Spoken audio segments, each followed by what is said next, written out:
Welcome to our mini blog. তো চলে এসেছি আরেকটা মায়ের রান্নাঘরে নতুন রেসিপি নিয়ে। আজকে হবে চিকেন, তাই তো? আজকে হবে দই চিকেন। কিভাবে হবে বলো?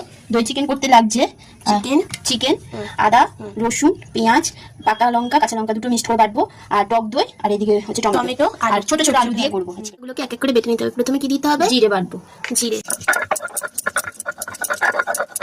তেলটা দেবো এক এক করে, এবার আলুগুলো কেটে নেবো।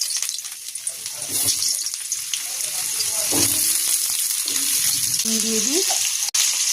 মাংস খেতে ভালোবাসো কমেন্ট করে জানাবে, আমি তো খুবই ভালোবাসি খেতে।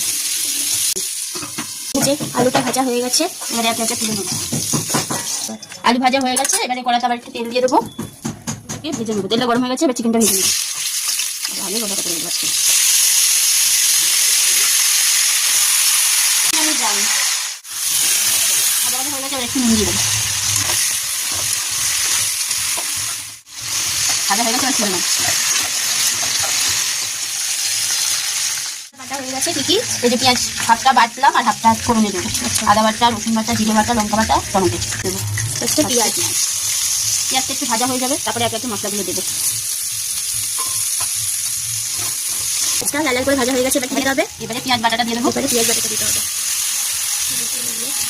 ভালো করে একটু নাড়িয়ে নেবো।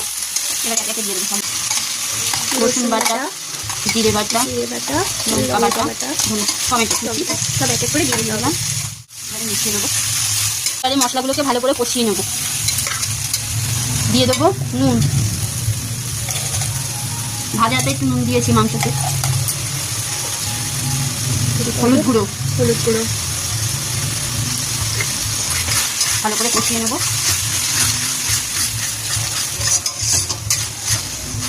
এবারে মশলাটা কষানো হয়ে গেছে, না হালকা মশলাটা কষানো হয়েছে। এবার টক দইটা দেবো। টক দইটা দিয়ে আরেকটু মশলাটা কষিয়ে নেবো। মশলাটা ভালো করে কষানো হয়ে গেলে তারপরে চিকেনটা দিয়ে দেবো। ঢাকা দিয়ে রাখি, তেলটা ভেসে উঠবে। মশলাটা দেখো কেমন কষানো, কি সুন্দর কালার এসে। দেখো মশলাটা পুরো স্মুথ হয়ে যাবে, তবেই ভাববে যে মশলা কষানো একদম পুরো হয়ে গেছে। এই জন্য মাংসটা চিকেনটা দিয়ে দেবো। ভেজে রাখা চিকেনটা, তাই তো? ভেজে রাখা চিকেনটা দিয়ে ভালো করে মশলার সাথে কষিয়ে নেবো। এই যে কষানো হয়ে গেছে, এবারে আলুগুলো দিয়ে দিতে হবে। এবারে সেই ভাজা আলুগুলো দিয়ে দেবো, ছোটো ছোটো আলু। এবারে ভালো করে কষিয়ে একটু ঢাকা দিয়ে দেবো। কচু থাক, এই গরম জলটা দিয়ে দিলাম। একটু কষা কষা হবে, জল দিলাম, এই জলটা টেনে নেবে, একটু শুকিয়ে নেবো।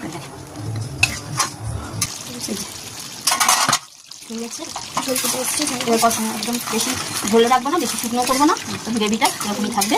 এবারে গরম মশলাটা দিয়ে নামিয়ে দেবো।